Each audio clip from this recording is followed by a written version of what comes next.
রাগ করছো, আমি একটা গল্প বলবো।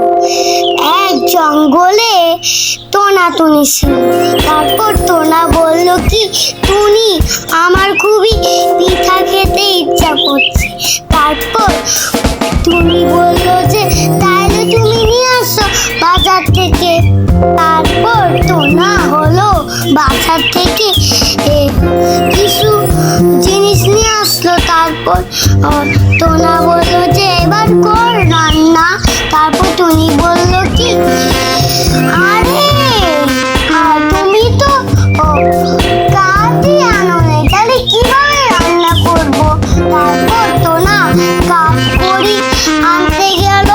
তারপর যেই শব্দটা হলো গাছের কাঠ করি কাটার সময়, তারপর ওই জঙ্গলে একটা বাঘ ছিল। সেই বাঘটা ঘুম থেকে বলল যে কে রে আমার জঙ্গলে?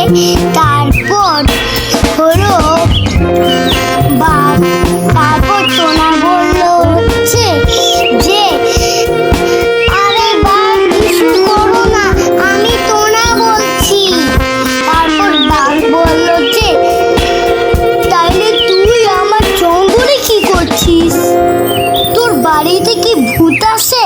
তারপর টোনা বলল কি, না না, আমি পাত করি আনতে গিয়েছিলাম।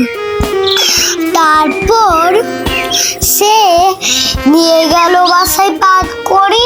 তারপর সব পিঠা তারা ভেজে খেয়ে নিল। তারপর বাঘ মামাটা তাদের বাসায় এসে বলে আমারটা কই? তারপর তারা তো পালিয়ে গেল। ও মা গো! ধন্যবাদ গাইস এই গল্প শোনার জন্য। আমার চ্যানেলটা 10,000 লাইক করো।